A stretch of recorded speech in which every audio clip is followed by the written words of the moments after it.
Bon réveil, c'est le morning à la une de l'actualité ce matin. Tout d'abord, la situation qui reste extrêmement tendue à Jérusalem et dans les territoires palestiniens alors que les affrontements se poursuivent. Binyamin Netanyahou annonce cette nuit plusieurs mesures antiterroristes.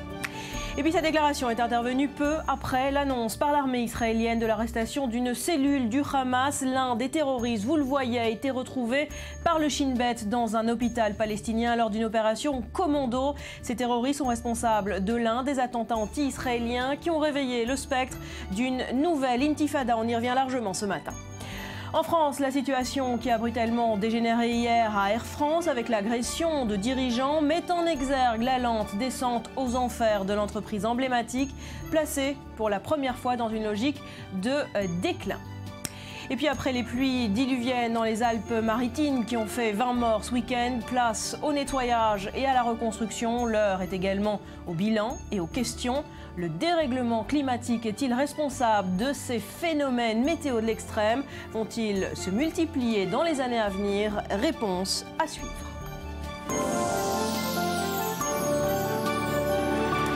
Bienvenue à tous. La tension reste donc vive ce matin encore à Jérusalem et en Cisjordanie après 2 attentats qui ont fait 4 morts côté israélien et ont conduit Binyamin Netanyahou à donner toute latitude à ses forces pour agir. Après une réunion de son cabinet de sécurité cette nuit, le Premier ministre israélien annonce une série de mesures antiterroristes. Résumé signé Miri Maman.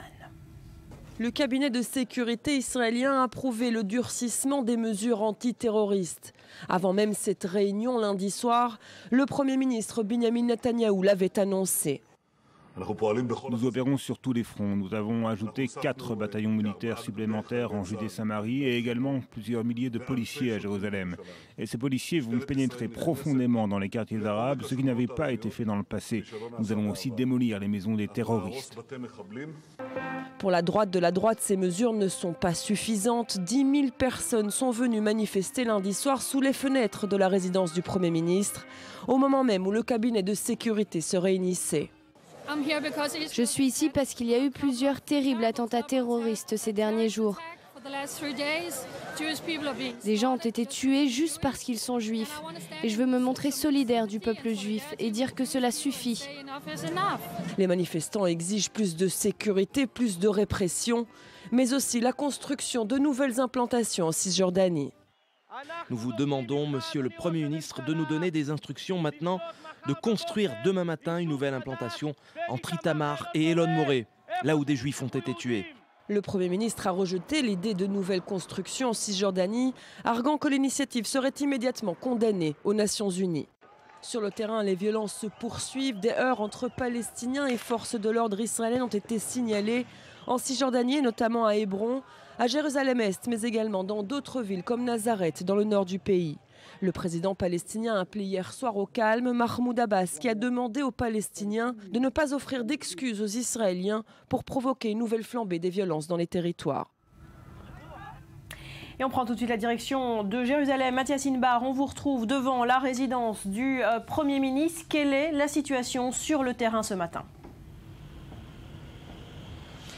Bonjour Barbara, Jérusalem se réveille dans le calme, un calme tout à fait précaire parce qu'au cours de ces 48 dernières heures, 70 incidents sécuritaires, que ce soit ici à Jérusalem, Jérusalem-Est et en Cisjordanie, une pluie de cocktails Molotov et de pierres dans le Gush Etzion, à proximité des villes de Bethléem et de Hebron, mais également au nord de Ramallah, dans les quartiers de Piskat Ze'ev au nord de Jérusalem, des jets de pierre contre un bus, un blessé léger, vous le voyez, des incidents qui se poursuivent.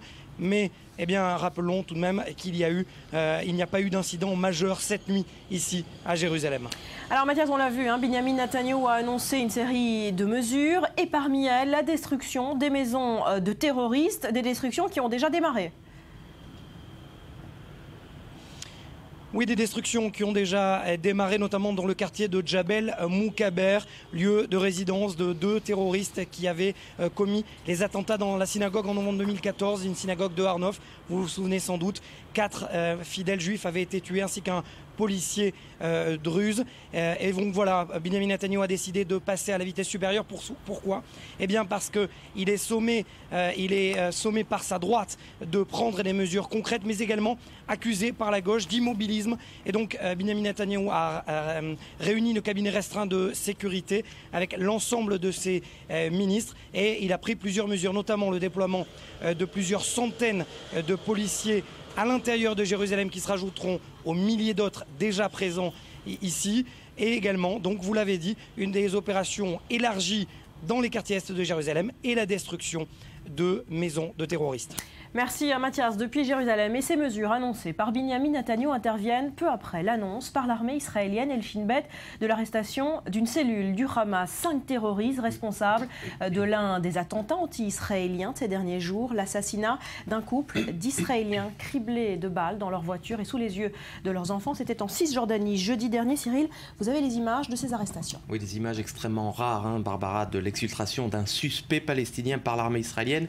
Une scène, vous allez voir, immortalisée par les caméras de surveillance de l'hôpital Rafidia qui se trouve à Naplouse. Voici les images. Nous sommes vendredi soir, seulement 24 heures, Barbara, après l'assassinat du couple Henkin au 3e étage de l'hôpital palestinien. Raid éclair de l'unité d'élite des Mistar Arabim. Vous savez, ce sont ces soldats en civil déguisés en palestiniens qui s'infiltrent au cœur des villes palestiniennes de Cisjordanie pour capturer des suspects. Et Kamel Razek est alors l'un des suspects donc de l'attentat, est exfiltré et son arrestation va permettre de démanteler la cellule terroriste.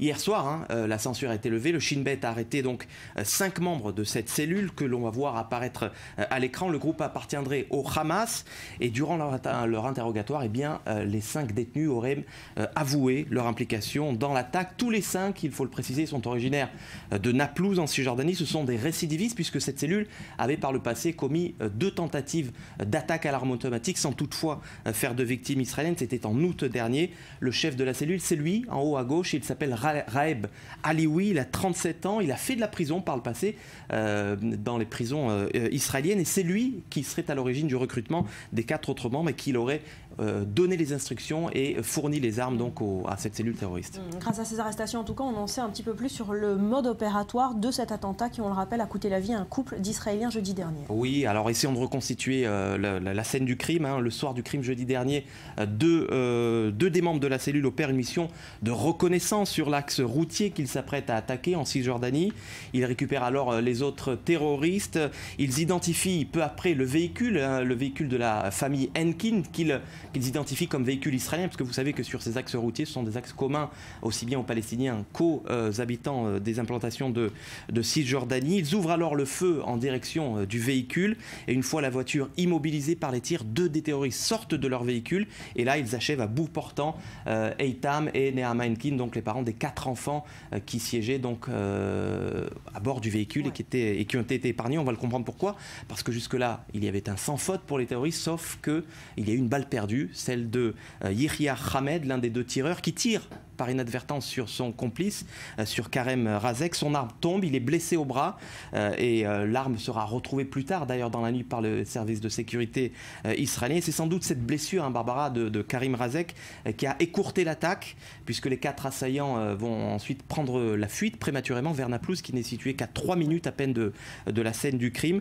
et c'est sans doute pour cette raison que les 4 enfants qui étaient à bord du véhicule ont été épargnés. Merci Cyril pour ces explications. Et puis côté palestinien, à Ramallah, on s'est tenu de condamner directement les attentats anti-israéliens. En revanche, un conseiller du président de l'autorité palestinienne a appelé hier soir sa population à stopper les violences. Écoutez-le. Le recours à la violence fera oublier au monde les colonies. Quand il y a des morts et des tirs, le monde ne s'intéresse qu'à cela et oublie les colonies. Aussi, il est temps de trouver une nouvelle voie pour notre action politique, diplomatique et notre résistance afin de réaliser nos aspirations et continuer d'isoler le gouvernement israélien. Dror, comment comprendre cet appel au calme de la part des dirigeants palestiniens? C'est la preuve, si besoin était, Barbara, que d'une part, les dirigeants palestiniens n'ont pas intérêt à ce qu'il y ait un embrasement de la situation, puis c'est la preuve aussi qu'ils sont un petit peu dépassés par les événements, qu'ils ne contrôlent pas la rue palestinienne. palestinienne et qui ne sont pas en mesure d'opérer un véritable retour au calme, même si effectivement c'est dans leur intérêt. Parce que la situation, elle profite à qui pour l'instant? Elle profite aux adversaires de l'autorité palestinienne, aux adversaires du Fatah, à savoir le Hamas et d'autres organisations terroristes, d'autres groupes radicaux parmi les Palestiniens. Abbas, les autres dirigeants de l'autorité palestinienne souffrent d'un réel déficit de popularité qui ne leur permet pas, encore une fois, d'imposer leur vue à la rue palestinienne et d'imposer un retour au calme. Mais ce déficit de popularité, c'est la raison pour laquelle, en fait, on n'a pas entendu de condamnation des attentats anti-israéliens de la part de Mahmoud Abbas, qui est soumis à une pression de plus en plus intense de la part de la rue palestinienne, mais également parmi les membres de son propre parti, le Fatah. Certains appellent à une nouvelle intifada, certains appellent à la fin de la coopération sécuritaire avec Israël, et si on en arrive à la fin de la coopération sécuritaire avec Israël, là, véritablement, ce sera le signe qu'on entre dans une nouvelle phase et que plus rien ne pourra stopper l'embrasement. Justement, est-ce que ces incidents marquent le début d'une nouvelle intifada ? Alors la presse israélienne a titré ces derniers jours sur effectivement une troisième intifada. Les dirigeants des services de sécurité sont beaucoup plus prudents et sont beaucoup plus réticents à employer ce genre de terminologie. D'ailleurs, on a constaté, comme Mathias nous l'a dit tout à l'heure, une baisse relative en tout cas des tensions sur le terrain, mais tout porte à croire tout de même qu'on se dirige au moins vers une période de violence sporadique entre Israéliens et Palestiniens. Tout peut basculer si un attentat anti-israélien d'envergure est commis, et si aussi de l'autre côté un attentat anti-palestinien est commis par des extrémistes israéliens qui chercheraient à venger les morts de ces derniers jours. C'est véritablement un scénario catastrophe pour les services de sécurité israéliens. En tout cas, pour l'instant, les mesures de sécurité adoptées par les Israéliens que Netanyahou a annoncées ne sont pas vraiment nouvelles. Destruction de maisons de terroristes, on avait déjà vu ça dans le passé. Des tensions administratives également. L'aile droite du gouvernement pousse à davantage de mesures, mais Benyamin Netanyahou sait qu'il ne dispose pas d'un éventail illimité de mesures sécuritaires pour contrer la situation. Donc en résumé, on a une perte de contrôle tant du côté palestinien que du côté israélien. Merci, Dror.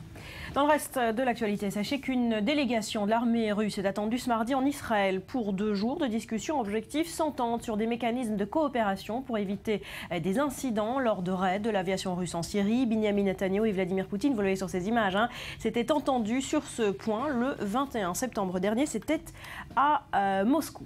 En revanche, l'entente a été nettement moins réussie avec la Turquie. Ankara se dit violée par l'intrusion d'avions militaires russes dans son espace aérien ce week-end.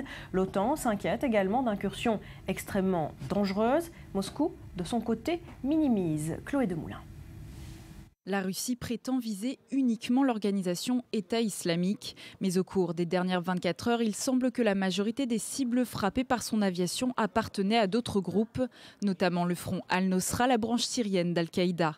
Motif supplémentaire de controverse, le Premier ministre turc a dénoncé la violation de son espace aérien au cours de ses opérations. Des F-16 turcs auraient intercepté un chasseur russe et l'auraient forcé à faire demi-tour. Depuis plusieurs jours, Ankara, mais aussi ses alliés occidentaux, accusent Moscou de vouloir concentrer ses attaques sur l'opposition modérée au gouvernement syrien.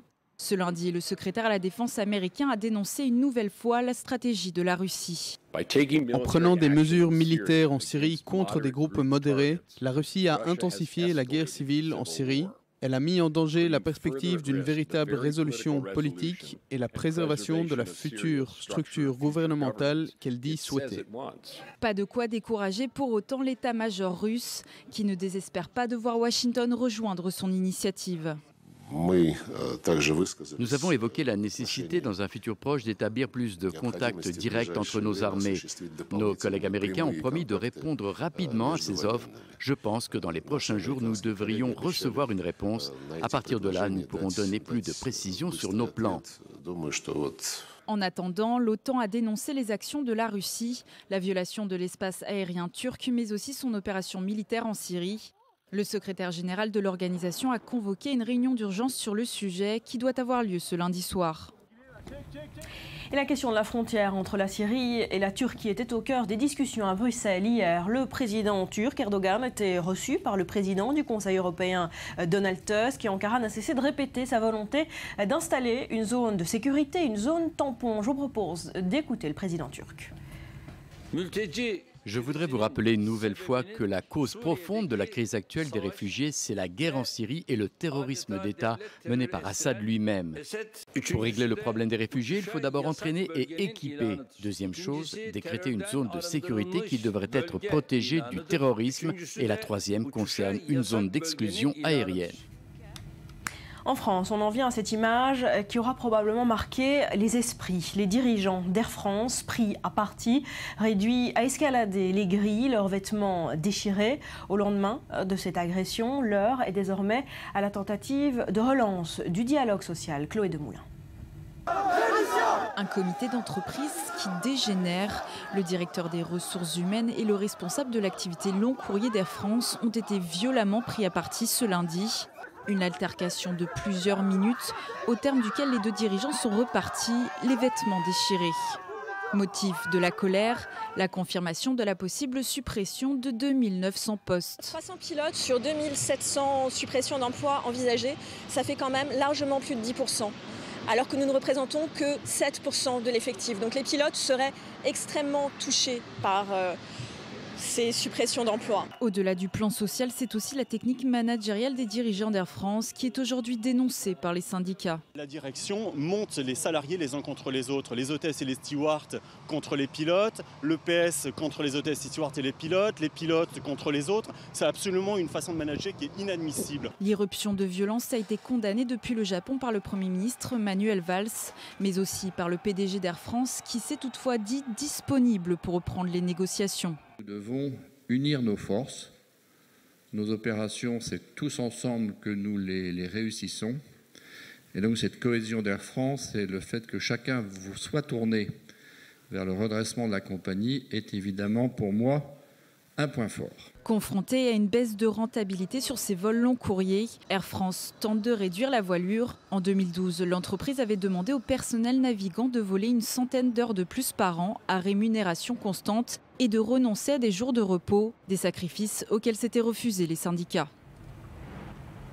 Rudy, les réactions s'enchaînent après l'agression des dirigeants d'Air France au sein de la classe politique, condamnation unanime. Oui, en Europe, cette séquence a choqué, a fait le tour des télévisions montrant une image désastreuse de la France et l'un de ses fleurons de son économie. Alors devant la brutalité d'une telle scène, la condamnation de la classe politique est ferme, elle est quasi unanime. Le Premier ministre Manuel Valls au Japon s'est dit scandalisé par une telle violence. Alors aussi du côté de la droite et du parti Les Républicains, même son de cloche à l'image de Valérie Pécresse qui dans un tweet, qui est donc tête de liste régionale en Ile-de-France, qui dit aucun conflit social ne justifie des violences contre les personnes. Alors pour trouver des voix dissidentes, il faut aller aux extrêmes, par exemple à l'extrême gauche d'abord avec ce tweet d'Olivier Besancenot qui avec ironie tweet sans culotte 1, sans chemise 0. Et puis pour finir ce tweet du directeur national du Front National de la Jeunesse, le FNJ, Gaëtan Dussaucet, qui légitime ses actes. Il dit voilà qu'on cesse donc de jouer avec la vie des travailleurs. Quant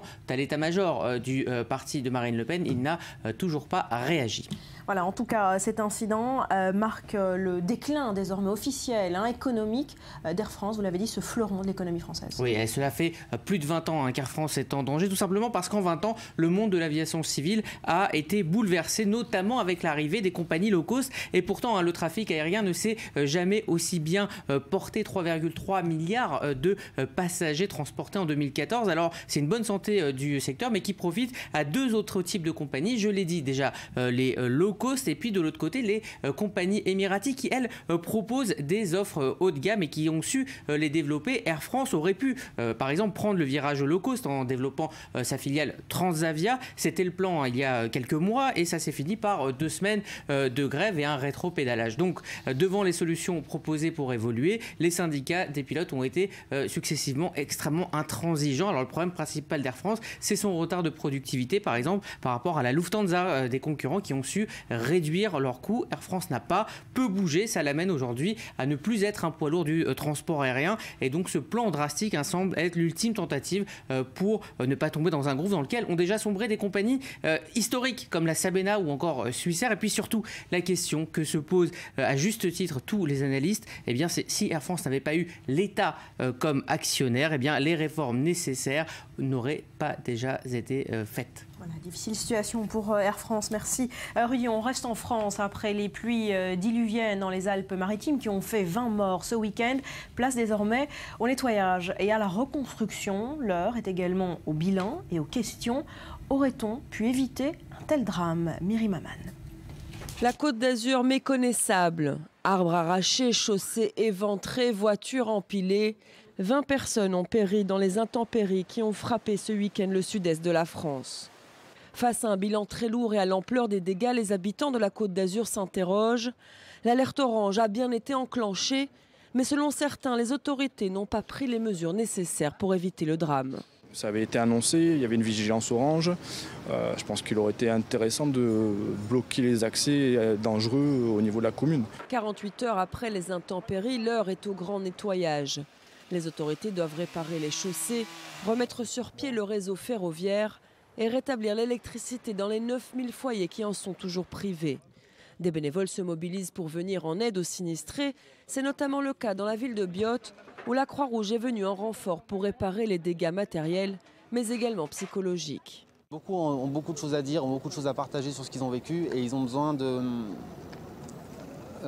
dire ce qu'ils ont sur le cœur. Donc c'est vraiment beaucoup d'écoute, je pense. Les travaux de réparation vont également démarrer à Marineland. Depuis les intempéries, les animaux du parc aquatique d'Antibes nagent dans une eau boueuse. La direction a annoncé mettre tout en œuvre pour les remettre rapidement en sécurité. Autre question soulevée par ce drame, le dérèglement climatique est-il responsable de ces phénomènes météo de l'extrême? Et puis vont-ils se multiplier dans les années à venir, Myriam? Finalement, est-ce si simple? Est-ce que la question du réchauffement climatique est responsable de tout cela? Alors comme très souvent, eh bien, les politiciens français ont fait le lien beaucoup plus facilement que les scientifiques. Alors François Hollande et Laurent Fabius, François Hollande qui d'ailleurs était sur place, se sont empressés d'annoncer qu'effectivement la violence du dérèglement climatique était liée à la violence de ces derniers phénomènes. Mais attention, les scientifiques préviennent de leur côté qu'il n'y a pas encore de preuves véritables à ce lien entre un dérèglement climatique et réchauffement planétaire et puis ces événements extrêmes comme celui-ci qui a fait ce bilan dramatique de 20 morts. Alors pas de lien direct avec un événement spécifique, mais oui, un lien évident avec la multiplication de ces phénomènes de plus en plus violents. Alors il y a des périodes de canicule de plus en plus longues, des intensités de cyclones qui vont croissant, des périodes de sécheresse également, avec des implications certaines. D'abord pour le danger, pour les êtres humains, difficilement contenable malgré les mesures de sécurité comme on l'a vu ce week-end, mais également des problèmes de migration climatique qui vont également être évoqués à la COP21 du mois de décembre, ou encore également des problèmes de santé avec l'apparition de nouvelles maladies et moins de biodiversité toujours. Alors contenir le réchauffement climatique à 2%, réduire encore les émissions de gaz à effet de serre, les objectifs et les solutions, on les connaît aujourd'hui, moins 28% annoncés par Pékin et Washington, c'est déjà un premier effort, sauf qu'aujourd'hui, une évidence persiste, la relation entre l'activité de l'homme et ses dérèglements climatiques, et l'heure est donc aujourd'hui à une prise de responsabilité supplémentaire. Merci, Myriam Dana. En bref, toujours en France, nous sommes le 6 octobre, l'occasion de souhaiter un joyeux anniversaire à la Sécurité sociale qui fête ses 70 ans aujourd'hui. Un anniversaire qui sera célébré en grande pompe par le président François Hollande. Malheureusement, vous le savez, la Sécurité sociale se résume depuis les années 2000 en un mot, déficit. Et François Hollande pourrait rappeler ce mardi la nécessité de la réformer en profondeur. Un mot d'économie à présent avec cette question. Le pays bastion du libéralisme en Europe va-t-il connaître à son tour une contestation contre les politiques d'austérité? En Grande-Bretagne, le nouveau chef du Parti travailliste, le très radical Jeremy Corbyn, s'est invité à un rassemblement de l'opposition contre tout protocole et pour faire entendre son message. Explication David Klezewski. Conférence annuelle des conservateurs, un rassemblement de droite, mais un invité surprise de gauche. Jeremy Corbyn. Dans la très policée Grande-Bretagne, ce genre d'initiative est rare, considéré comme une entorse à la règle tacite, selon laquelle les leaders eux-mêmes ne viennent pas perturber les conférences de leurs rivaux politiques. Mais le leader radical de gauche, nouveau chef du Parti travailliste, n'en est pas sa première provocation. Il y a quelques semaines, il avait qualifié de tragédie l'élimination d'Oussama Ben Laden par les États-Unis. Ici, dans cette réunion consacrée à la défense des services postaux, Jeremy Corbyn est venu s'opposer aux politiques d'austérité. Message qu'il compte bien marteler à l'avenir, y compris dans son pays bastion du libéralisme économique.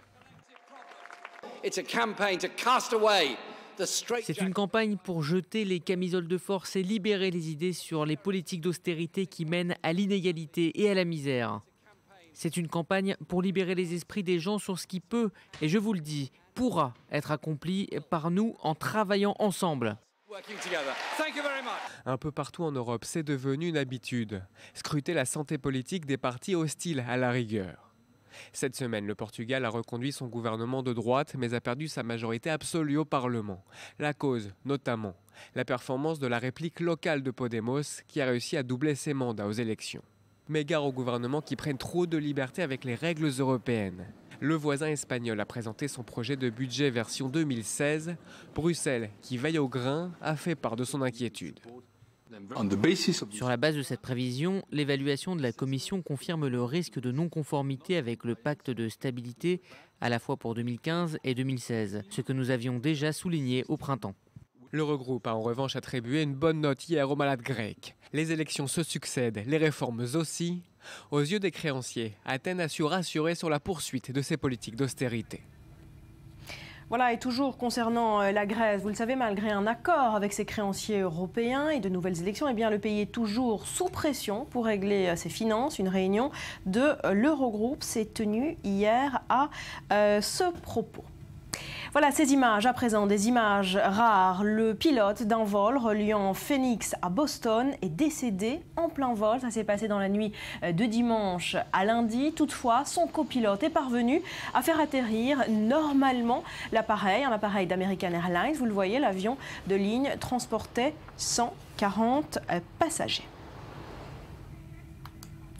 Voilà, on va se quitter pour un nouveau point complet sur l'actu. Juste après, on parlera de ces sports de l'extrême qui n'ont jamais été aussi populaires. Saut dans le vide, traversé sur un fil et motocross freestyle. Vous allez le voir, ces adeptes relèvent sans cesse de nouveaux défis et surtout, ils le montrent. C'est là toute la nouveauté. L'enjeu, c'est bien de se filmer pour ensuite faire le buzz sur Internet. On y revient après un nouveau journal qui vous est présenté ce matin par Eleanor Veil. Ce sera dans 2 petites minutes. Restez avec nous.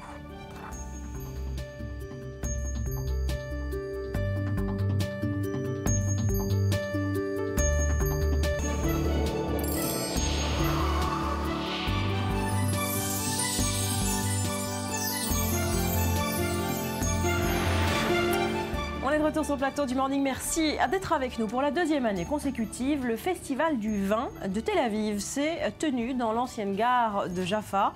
L'occasion de déguster un panel de la production viticole israélienne. Un rendez-vous d'épicuriens auquel s'est rendu pour nous Benjamin Le Souhaite. Regardez. La production du vin en Israël est dominée par de grands domaines. Carmel Mizrahi, Golan Heights, Segal, Barkan, Baron, Binyamina, Efrat, Dalton, autant de noms qui se partagent l'essentiel du marché. Mais depuis une quinzaine d'années, de petits vignobles ont vu le jour, de petites exploitations appelées aussi boutiques, où s'exprime le caractère des viticulteurs qui y travaillent. Parmi elles, on peut distinguer celle de Castel ou Margalite. Certains de ces vignerons étaient présents au Salout 2015.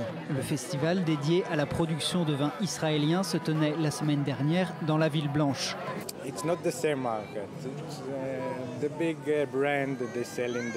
Ce n'est pas le même marché. Les grandes marques vendent dans les supermarchés. Ils doivent vendre de grandes quantités.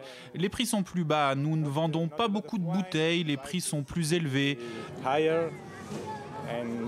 Mon vin ne se trouve pas en magasin. Les gens doivent venir dans mon domaine pour l'acheter. Donc c'est différent. Munis d'un verre de vin délivré à leur entrée, les gourmets de Tel Aviv, mais aussi les professionnels de la restauration, ont pu venir profiter de ces 2 jours de dégustation. Objectif, faire découvrir au grand public la production et le savoir-faire viticole du pays. Au total, 5000 personnes étaient attendues pour découvrir des produits très différents. Une trentaine d'exposants ont présenté plus de 150 des vins les plus séduisants d'Israël.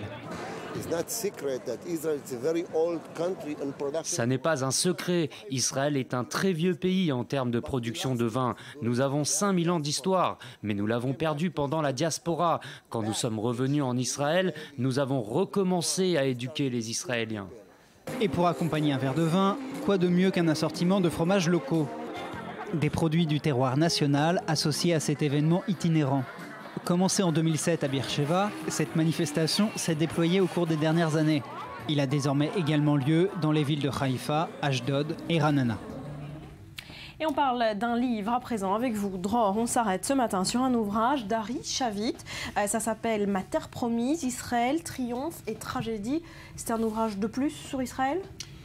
Oui et non, parce que c'est un ouvrage quand même tout de même assez original. Le voilà en anglais d'ailleurs. Il a été écrit dans un premier temps en anglais, ma première Meslen, Ari Shavit. On va peut-être voir à l'écran s'afficher la couverture de livre en français qui vient tout juste de paraître donc aux éditions Jean-Claude Lattès. Alors c'est un livre assez original. C'est en fait une réflexion sur l'histoire et le destin d'Israël, mais aussi un parcours à la fois personnel, le parcours personnel d'Ari Shavit, un parcours familial également parce qu'il parle beaucoup de ses ancêtres, notamment, il commence avec son arrière-grand-père, qui a été l'un des premiers pionniers sionistes au début du siècle dernier à s'installer dans le pays. Donc, parcours personnel, géographique, familial, historique, et une réflexion assez originale tout de même sur l'histoire et le destin d'Israël par l'une des plus grandes signatures du journal Haaretz, un journaliste parmi les plus connus en Israël. Oui, on le voit à l'image, effectivement, un journaliste extrêmement connu, vous l'avez dit, grande plume du Haaretz. Pourtant, c'est un journaliste à part, il échappe aux qualifications habituelles. Hein. Tout à fait, Barbara, il échappe aux qualifications habituelles dans la mesure où il est issu de l'aristocratie israélienne. S'il y a une aristocratie israélienne, eh bien, il en est issu, puisque, encore une fois, son arrière-grand-père était déjà présent dans le pays, donc une vieille aristocratie socialisante, sioniste, laïque. Et il a adopté des positions qui étaient en tout cas celles de la gauche israélienne après son service militaire dans les parachutistes. Il a commencé à militer contre ce qu'il appelait l'occupation des territoires palestiniens par Israël, à militer dans les organisations de défense des droits de l'homme. Et c'est là qu'il détonne un peu dans le monde journalistique intellectuel. Il a suivi une évolution vers le centre parce qu'il a pris en considération, il a compris notamment dans les années 90, après l'échec des accords d'Oslo, il est parvenu à la conclusion que les Palestiniens n'avaient pas renoncé dans leur ethos national à récupérer ou à vouloir récupérer l'ensemble de la Palestine mandataire, que pour les Palestiniens le problème c'était pas vraiment 67 mais c'était 48, et en cela d'ailleurs il s'est rapproché, c'est pas si éloigné de ce que dit un certain Benjamin Netanyahou, donc en cela il s'est rapproché de la droite, mais il n'a pas renoncé à considérer que, encore une fois, ce qu'il considère être l'occupation des territoires est une faute morale et un danger pour la pérennité d'Israël comme État juif et démocratique. Sur ce plan-là, il est resté à gauche. Merci beaucoup. Gauche pragmatique, on va dire, certains courants qui existent en Israël. Merci Dror pour la présentation de ce livre. Voilà, tout à fait autre chose à présent. On parle de sport, mais c'est sport de l'extrême qui n'ont jamais été aussi populaires. Saut dans le vide, traversée sur un fil et motocross freestyle. Ces adeptes relèvent sans cesse des nouveaux défis, mais surtout ils le montrent. C'est là toute la nouveauté. L'enjeu, c'est bien de se filmer, Betsabé, pour ensuite faire le buzz sur Internet. Exactement. Alors que vous aimiez ou non les prouesses acrobatiques, les sensations fortes, eh bien c'est difficile de rester indifférent à ce genre d'image. Regardez par exemple, ça c'est le record de vitesse à ski sur des pistes inclinées à 98%.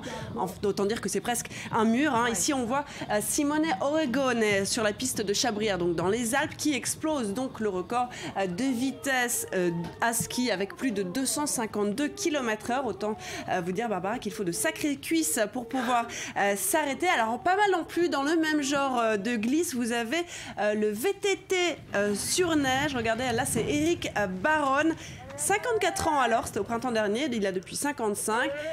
Je vous laisse imaginer la sensation, et tout ça est bien sûr régulièrement à filmer. Et regardez. Alors un peu plus moderne, rien de très surprenant ici, mais particulièrement dangereux. Vous avez le wingsuit, donc vêtement en aile finalement, qui consiste à sauter dans le vide, tout simplement, avec une combinaison spéciale. Alors vous avez un parachute qui s'ouvre au dernier moment. En attendant, ça peut aller vite, très vite. Regardez tout de suite l'Italien Uli Emanuele qui traverse une faille rocheuse de 2 mètres de largeur seulement à 200 km/h.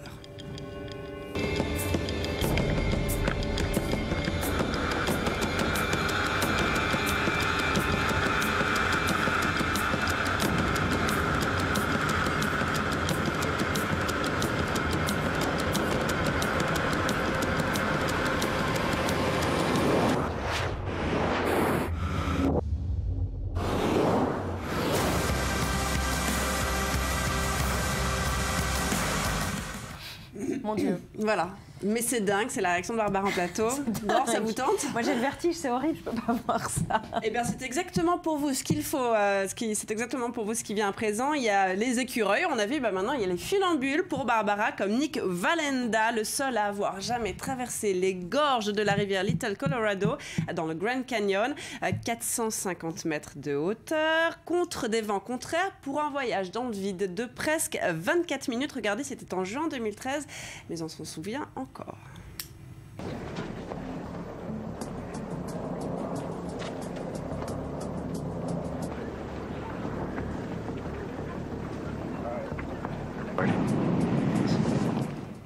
Aucun filet de sécurité. Aucun filet de sécurité. Autant vous dire qu'il faut aimer marcher droit. Il faut être sobre. Justement, alors, vous êtes d'autres exemples? Alors non seulement les caméras permettent aux spectateurs de s'identifier, de trembler, mais ils les poussent à prendre même des risques. Alors là, on voit des gens qui s'amusent avec ces fameuses caméras qu'on met sur son casque et qui se filment et qui montrent ça sur Internet. Là, on les voit y sauter d'un hélicoptère. Vous avez aussi des chutes en chute libre, des sauts en chute libre, un base jump. Ça s'appelle un base jump. C'est plutôt nouveau. Ça consiste à ouvrir son parachute. Encore une fois, comme on a vu le wingsuit au dernier moment. Et en terrain urbain surtout. En terrain urbain, vous voyez le genre de sensation et vous voyez le genre de vidéo surtout. Alors effectivement, ça fait le buzz. Les gens veulent se surpasser entre eux, ça crée de la concurrence, ça motive même les amateurs. Au-delà du buzz qu'on a envie de créer sur Internet, des likes, on imagine, il y a des accidents, il faut le répéter. C'est très dangereux. Des accidents extrêmement fréquents, malgré les frissons garantis. Regardez.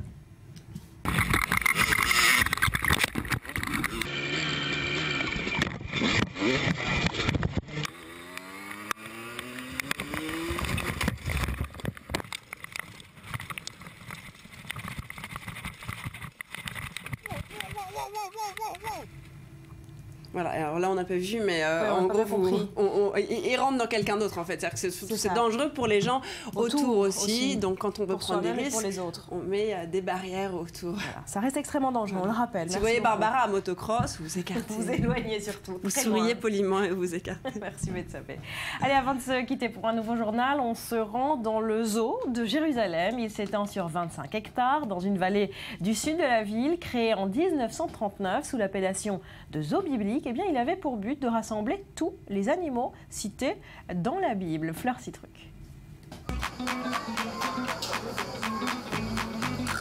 9h, c'est l'ouverture du zoo. Pendant que les premiers visiteurs franchissent les grilles, Teddy, lui, se fait bichonner. Douche, manucure, pédicure. Cet éléphant originaire de Thaïlande est arrivé au zoo de Jérusalem à l'âge de 4 ans. Aujourd'hui, il en a 20 et c'est Tamar qui s'en occupe depuis son plus jeune âge.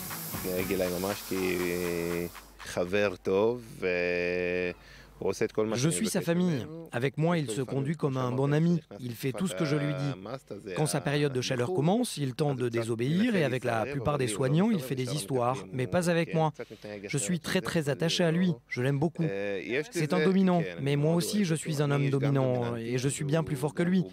Du coup, avec moi, il étouffe un peu et on dit que ce n'est pas très bien, que j'ai une mauvaise influence sur lui, car il est devenu moins fertile. Et ce n'est pas tous les jours facile quand on a un copain qui pèse 4 tonnes. Quand il était petit, je travaillais avec lui de très près. Et parfois, il faisait des mouvements brusques, rien de méchant. Il voulait juste jouer avec moi. Mais vous savez, ce n'est pas tout à fait comme quand un chat ou un chien viennent folâtrer avec vous. Ils marchent sur votre pied en passant. Là, ça peut mal se finir. Et il faut vraiment faire attention. Ce n'est pas simple. Les éléphants sont dressés et entraînés tous les jours, ce qui permet de les approcher et de les soigner sans avoir à les endormir. Au-delà du spectacle, le zoo de Jérusalem cherche à sensibiliser le public sur le sort de toutes ces espèces menacées d'extinction. Anne est venue avec sa nièce Dvorah, âgée de 7 ans. Alors on a vu, qui était extraordinaire, on a vu la savane, c'était magnifique avec les rhinocéros, on a vu les zèbres et les girafes, même s'il fait chaud, mais c'est très agréable, c'est splendide, vraiment. Hein. C'est pas la première fois que je viens, mais c'est très beau. Et vous avez appris quelque chose sur les éléphants ? Là, avec ce qu'ils font, oui, c'est intelligent un éléphant, voilà ce que j'ai appris. Un peu plus loin, c'est déjà l'heure du repas pour les gazelles, les daims de Perse et les oryx de Libye. des animaux cités dans la Bible et qui avaient complètement disparu à l'état sauvage. Tu vois le petit qui tète sa mère? Où ça? Là, regarde le petit faon, il boit le lait de sa mère.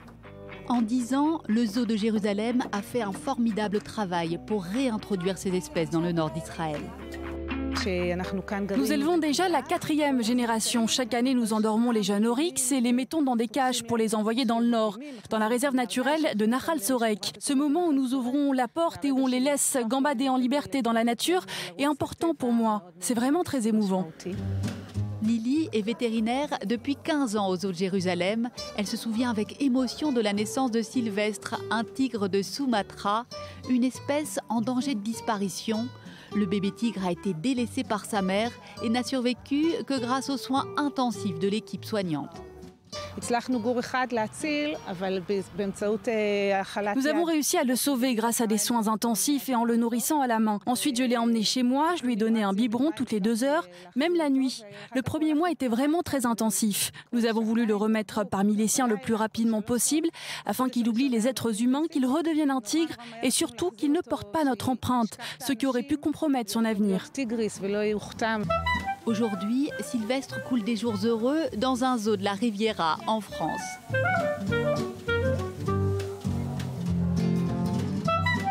Stéphane est vétérinaire à Tel Aviv, spécialiste du comportement.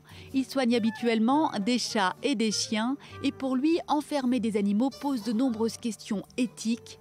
En discutant avec l'équipe soignante du zoo, il a été frappé de l'attention apportée au bien-être des pensionnaires.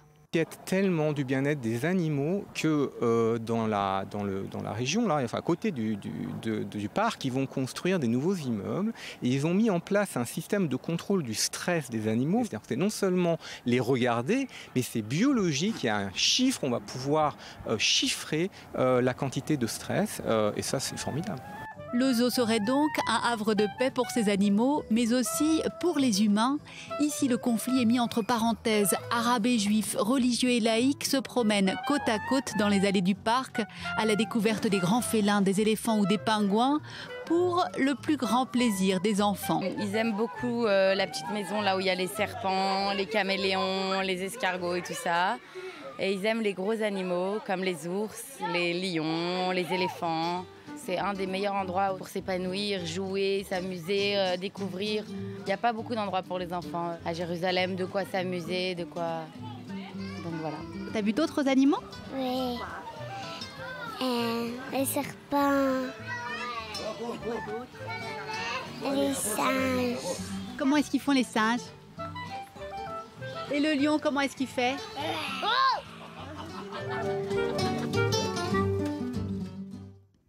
Voilà, c'est la fin de cette édition. Merci d'avoir été avec nous. Tout de suite, un nouveau journal qui vous est présenté ce matin par Hélène Norvège. Je vous souhaite de passer une très belle journée. Je vous dis à demain. Portez-vous bien.